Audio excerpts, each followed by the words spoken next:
இன்றே டவுன்லோட் செய்து உங்கள் ஃபேவரட் ஷோக்களை என்ஜாய் பண்ணுங்க. ஒரு நாளைக்கு மீன் வித்தா உங்களுக்கு எவ்வளவு கிடைக்கும்? என்னது கேக்குற? இல்ல சும்மா தெரிஞ்சுக்கலாமேனுதான்.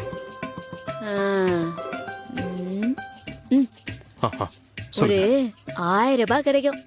அதுவும் வார கட்சினா ஒரு 2000 3000 கிடைக்கும்.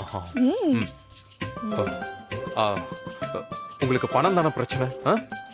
சரி, ஒரு நாளைக்கு 5000 ரூபாய் தரேன். என் கூட வந்து அஞ்சலியா நடிக்கணும். 5000 ரூபாவா? இல்ல பத்தலையா? அப்போ 10000. 10000 ஓகே இல்ல? நாயா பணத்தை காட்டி இந்த மதிய கவுகலன்னு பத்தியா?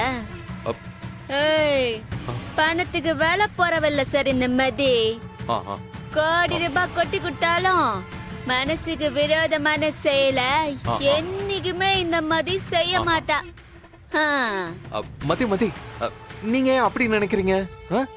நீங்க தப்பு பண்ணல. ஒரு குடும்பம் தன்னோட பொண்ணை இழந்த விஷயம் தெரிஞ்சா அது எப்படி எல்லாம் துடிக்கும். அந்த குடும்பத்தோட நம்பிக்கையை வளர்த்து கண்ணீரை துடைக்க போறீங்க, அவ்வளவுதான். அது வந்து அஞ்சலியோட அப்பா இப்பதான் ஆக்சிடென்ட்ல இறந்தாரு. அந்த துயரத்துல இருந்து அந்த குடும்பம் மீள முடியாம தவிக்குது. இப்போ அஞ்சலி இறந்த விஷயம் தெரிஞ்சா எங்க அத்தை உயிரையே விட்டுருவாங்க.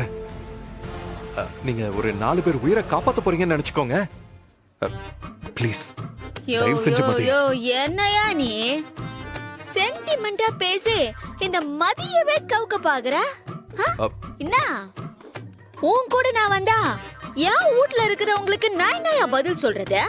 அது ஏதாவது சொல்லுங்க. வெளியில வேலை கிடைச்சிருக்கு, நல்ல சம்பளம்னு சொல்லி புரிய வச்சு வாங்க.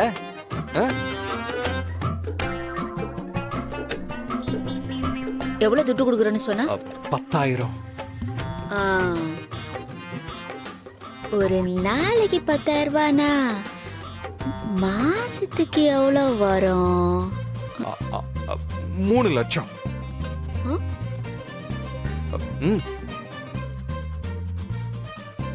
அடேங்கப்பா, நான் ஒரு மாசம் மீன் ஊத்தாலும் சம்பாதிக்க முடியாது. சரி சரி, ஏதோ டீசென்டான வேலைன்னு வேற சொல்ற, துட்டு வேற தரேன்னு சொல்ற, ஒரு குடும்பத்துக்கு நம்பிக்கை கொடுக்கணும்னு சொல்ற. உன்னை பார்த்தாலும் பாவமா தாங்குது. அதுக்காக நான் வீட்டுக்கு வந்து ஆக்டிங் பண்றேன். இத பாரு. யோ எங்கயா? சொல்லுங்க. அதுவும் கொஞ்ச நாளைக்கு தான். அதுக்கப்புறம் அவங்களுக்கு சீக்கிரமே புரிய வச்சு என்ன வீட்ல இருந்து அனுப்பணும். நன்றா. ஓகே ஓகே, போலாமா? அண்ணா இப்பவே வா. அது இப்போ நான் போன்ல வேற சொல்லிருக்கேனே.